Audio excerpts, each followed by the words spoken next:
So because the media has now shown itself to be lying and pushing a political agenda, people don't buy the newspapers and magazines. People tune out from the television, and most hours of the day and night it is in fact crap. I don't get home until fairly late at night because of various activities. And frankly, I don't miss a whole lot.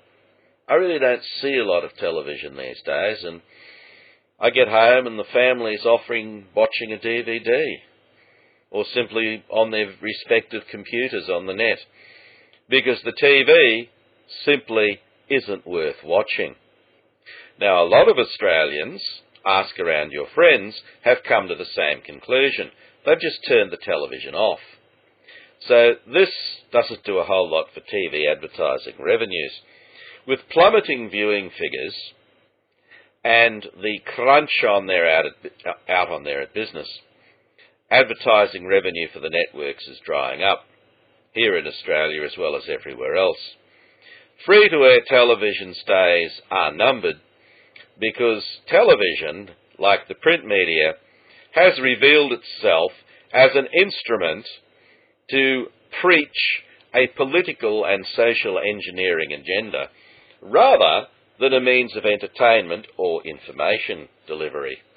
And why would you turn on a television when you know you're going to be lied to, or there's going to be some Jewish TV producer trying to persuade you that niggers are not murderers and rapists? Doesn't make sense, does it?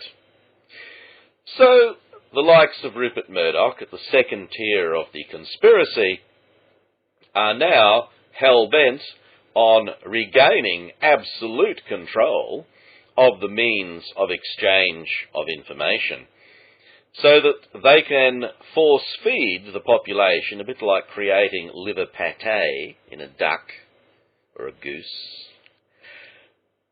to the public without giving anyone any alternative means of finding out what's going on.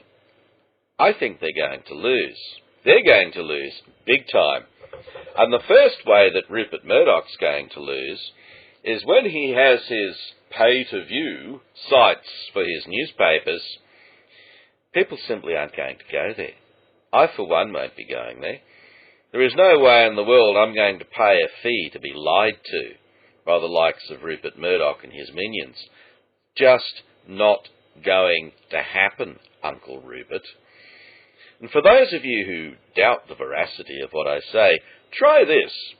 The next time that somewhere like the Sydney Telegraph website has a story about Muslim crime of some sort, go on and make a comment, not just a half-witted redneck two-tooth in your head rambling, I hate tailheads thing, but a reasoned statement or reasoned argument about it. And I have made many, many, many such contributions to blogs in the Sydney Telegraph. Very rarely indeed does anything get up.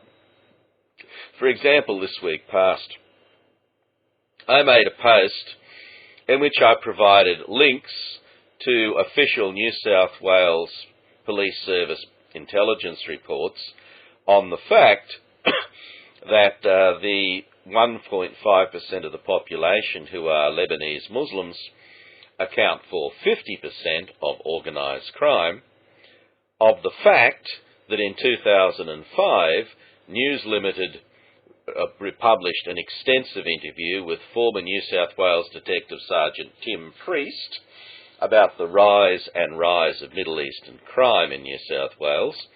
I linked to that story on their own site, and to various other official reports, and to something called the World IQ map. I provided a link to that, all of which is supporting evidence in my case.